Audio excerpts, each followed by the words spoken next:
We've been looking at some pretty interesting stuff lately, about these encounters that people had with Jesus and um, Yeah. like this idea of the urgent call of Christ. Yeah. It just Yeah. really struck me. We've got these two stories like Zacchaeus and the Centurion, Right. and they're both in the Bible, obviously, and they're both reacting to Jesus, but Yeah. the reactions are so different, Completely different. like night and day. Yeah, totally. So I thought that'd be a good thing for us to dig into today. You Yeah. know, Yeah. like how do we respond when we see this, this huge opportunity or maybe even like a challenge? Mm. Like how do we react in those moments? Yeah, that's great. So we've got Zacchaeus. He's like this rich tax collector, which, wasn't exactly a popular job back then. Not at all. Right. And then we've got the Centurion, who is like this respected military guy, and he's got a lot of faith, but he comes at it from this whole other angle. Yeah, their starting points are so different. So different. Like their backgrounds, their social standing, everything. Yeah, and it really makes you think about like what's going on inside them that makes them react the way they do.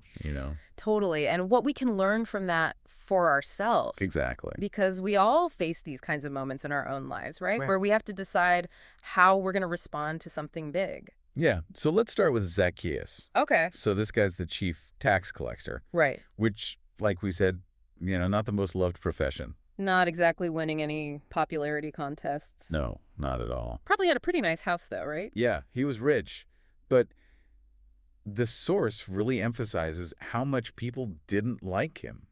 Yeah, makes Mhm. sense. I mean, they were basically seen as collaborators with the Roman Empire. Right. And no one liked paying taxes then either, just like now. Exactly. So, yeah, probably pretty isolated, even with all that money. Yeah, but here's the thing. He's like desperate to see Jesus. Hmm. He doesn't care about his reputation or what people are going to think. Right. He climbs a He tree climbs a tree. like a full-grown man climbs a sycamore tree just to get a glimpse of Jesus.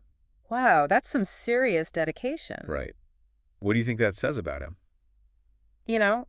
And it's got to be more than just curiosity, right? Yeah. Like, that's a lot of effort for a quick look. Yeah. It makes me think there was something deeper going on. Like what? Like a real longing, Hmm. a hunger to connect with something bigger than himself, something he maybe felt was missing in his life, Yeah, I can see that. even if he didn't fully understand it yet. Yeah, and then Jesus sees him up there Yeah. and calls him up by name. Wow, what a moment. Right? It's like, Zacchaeus, hurry and come down for today. I'm going to stay at your house.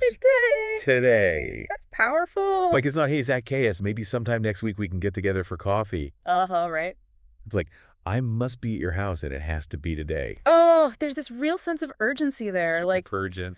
a divine appointment that just couldn't wait. Yeah, and the source really emphasizes that point. Okay. Like this wasn't just a casual suggestion. It was like this preordained thing. And I think that urgency makes us question why, right? Wow. Why was it so important for Jesus to be with Zacchaeus right then and there?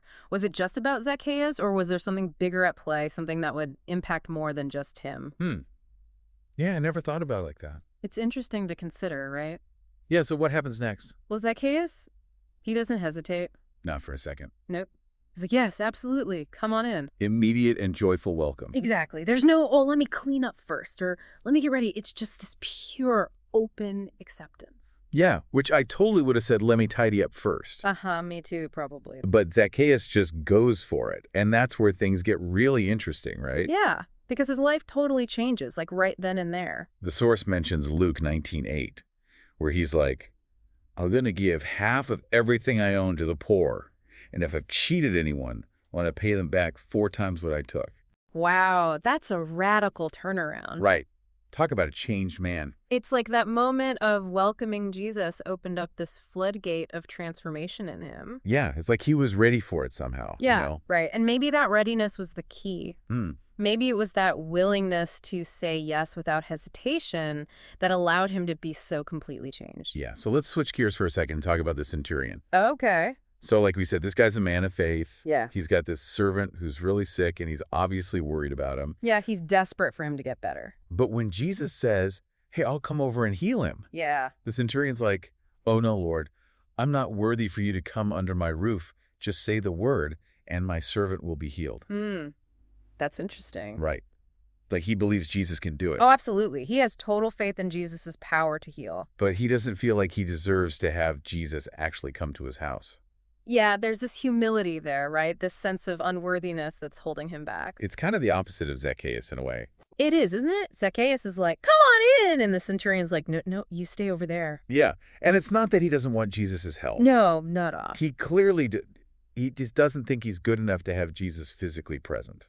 And I think that's something a lot of us can relate to, right? Totally, like that feeling of not being worthy or good enough to receive something so amazing. Yeah, and that's where that contrast with Zacchaeus really jumps out. Right, like Jesus is saying, I must come to your house today, to Zacchaeus. Must today. Yeah, and the centurion is basically like, no, it's okay. You don't have to go through the trouble. Yeah, he's keeping Jesus at a distance in a way, even though he believes in him. Right, and the source points out that there's a consequence to that.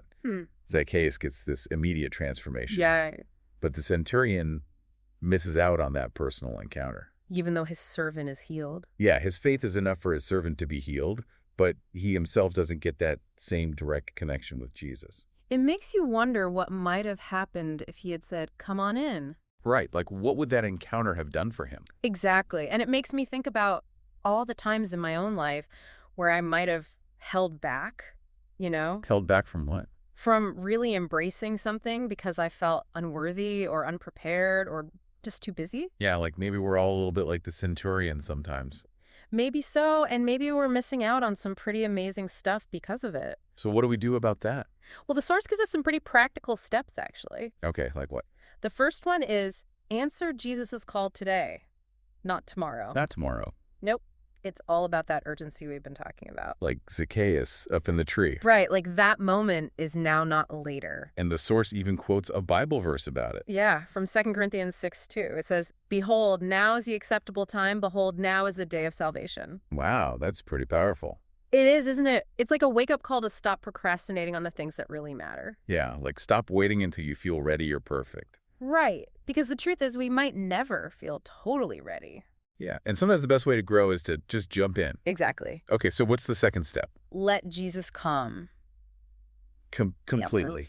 Completely. Yeah, not just a little bit here and there, but all the way. Into every part of our lives. Exactly. The good, the bad, the messy, the whole thing. And the source quotes another verse here. Yeah, from Revelation 3:20, it says, behold, I stand at the door and knock. If anyone hears my voice and opens the door, I will come into him. So we have to open the door. We do. It's our choice whether we let him in or not. And it's not enough to just let him into the easy parts of our lives, Right. Not just on Sundays or when things are going well. It's got to be the tough stuff, too. Yeah, the Monday mornings, the hard decisions, the times when we feel like we're failing. Because that's when we need him the most, right? Right, when we need that strength and guidance. Okay, so what's the last step? Respond with joyful action. Joyful action. Yeah, it's not enough to just believe it in our heads. Right. It's got to show up in our actions. Exactly, the source quotes James 2:26. Faith without works is dead. So what does that look like in our lives, It means asking ourselves, what are the concrete things we can do to demonstrate our faith? What actions can we take that align with our beliefs? Like Zacchaeus giving away half his possessions. Exactly. It's about putting our faith into practice in tangible ways. Yeah, so it's not just about having a warm, fuzzy feeling inside. Right. It's about letting that feeling transform how we live in the world. So as we wrap things up here, the source kind of comes back to this idea of urgency. Yeah. Like time is ticking.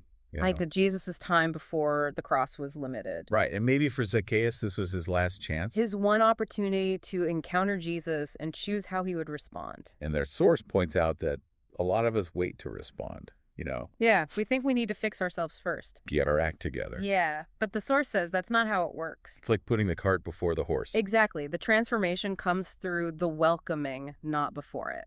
So the source leaves us with this question. Are we going to keep the door shut? Because we're afraid, because we don't feel ready. Or are we going to swing it wide open like Zacchaeus? With joy and excitement. And embrace what might come. Because you never know what amazing things might be waiting on the other side of that door.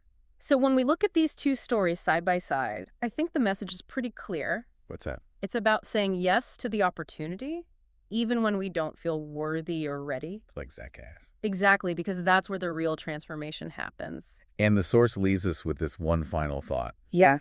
Open the door before it's too late. Makes you think, doesn't it? It does. Like, what doors are we keeping closed in our own lives? You know, And what would happen if we open them up? what possibilities might we be missing out on? It's something to think about. It really is.